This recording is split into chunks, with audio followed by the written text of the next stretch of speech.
Bienvenidos al Bibliófilo. En esta oportunidad les traigo el libro escrito por uno de los escritores franceses más importantes sobre un personaje también de gran importancia. Se trata de La vida de Napoleón, contada por él mismo, del autor André Malraux.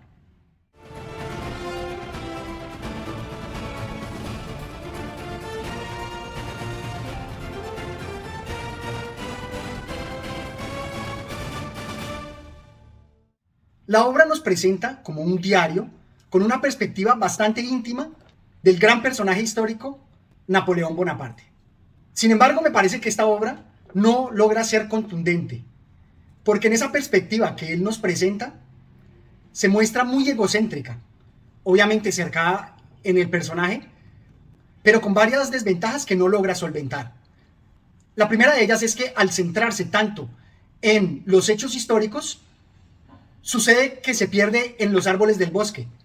Al ser una mirada tan detallada de cada hecho, pasando por cada año y casi que cada día, no nos deja ver todo el panorama completo.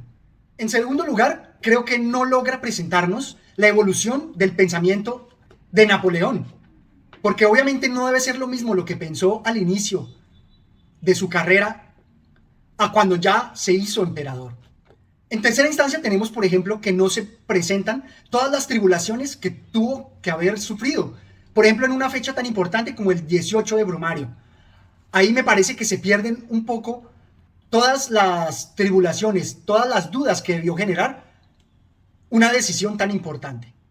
Como quinto, podría presentarse lo que se destacaba en la obra que analizábamos de la biografía realizada por Émile Ludwig, en donde, por ejemplo, no se nos muestra cómo se hizo ese cambio de las rúbricas. Me parece que lo que presentaba Émile Ludwig es bastante importante y aquí en este diario íntimo no se logra vislumbrar ese cambio en las firmas a qué se debió, en donde se pasó de Bonaparte, Napoleone a Napoleón finalmente.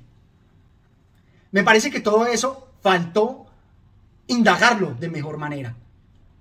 Todo lo que se quería encontrar acá en esta obra de psicologismo pues creo que queda muy difuminado. Y al tratar de indagar en el pensamiento de este gran hombre, me parece que se cae en el pecado de mostrarlo algo pedante, como en este pasaje.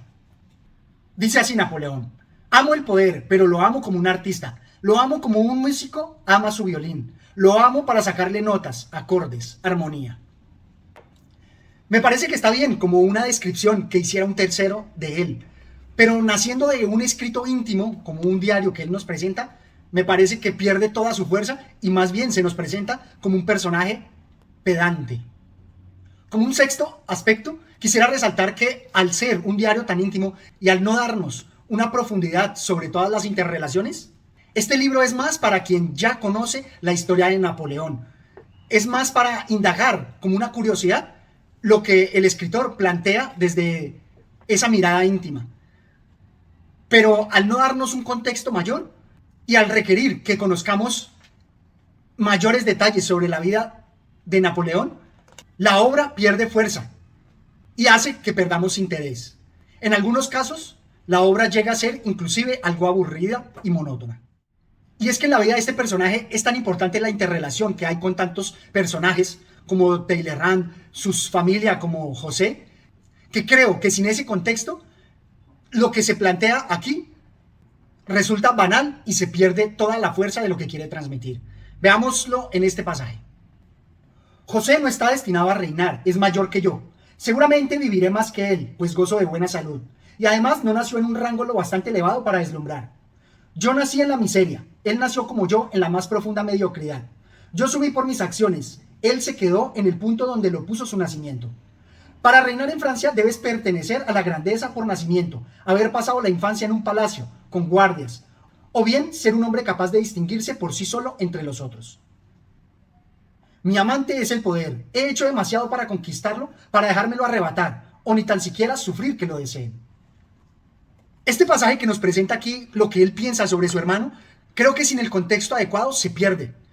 Por eso es que aquí no se alcanzan a vislumbrar todas las conspiraciones, todas las traiciones que sufrió en manos de Talleyrand, o inclusive aquí en cómo se fue apartando de su hermano al tener, digamos, esa competencia y él asimismo verse en las contradicciones que nos planteaba Emil Ludwig, en donde quería a su familia y le daba la oportunidad de ponerla en altos cargos, con el nepotismo que se le conoce, pero también el rasgo que él quiere remarcar aquí, que es el amor al poder. Me parece que aquí, sin ese contexto adecuado, estas frases quedan perdidas, quedan difuminadas. Y por eso es que esta obra, al indagar tanto en los hechos particulares, le pasa que se fija tanto en los árboles que se pierde el panorama general de todo el bosque. Sin embargo, en algunos otros pasajes me gusta que el autor trata de mostrar algunas mentiras del poder dichas por Napoleón, o inclusive da giros a hechos conocidos para pensar esos hechos históricos de forma diferente. Veamos este pasaje. Si el coronel hubiera estado en Marengo, en Rivoli y en otras 20 batallas que he librado, comprendería que ir a la línea de fuego y animar a las tropas con mi presencia no es creer que todo está perdido. Además, cuenta un montón de mentiras. Seguramente no estaba allí, porque nunca desmonté del caballo. Estos esfuerzos que hace el escritor por usar hechos conocidos y darle giro, hace que la obra pueda ganar en profundidad y pueda animarnos a continuar descubriendo los detalles íntimos del diario que nos presenta de Napoleón. Sin embargo, como les dije, la obra en su totalidad no resulta contundente. Es un esfuerzo interesante, pero no creo que lo haya logrado, como lo puede ser la biografía presentada por Emil Ludwig o los análisis que nos presenta Stendhal. De todas maneras, es una obra que, por la importancia del personaje Napoleón y por la importancia del escritor, anima a leerla. Espero que me dejen sus comentarios y hasta una próxima oportunidad. Gracias.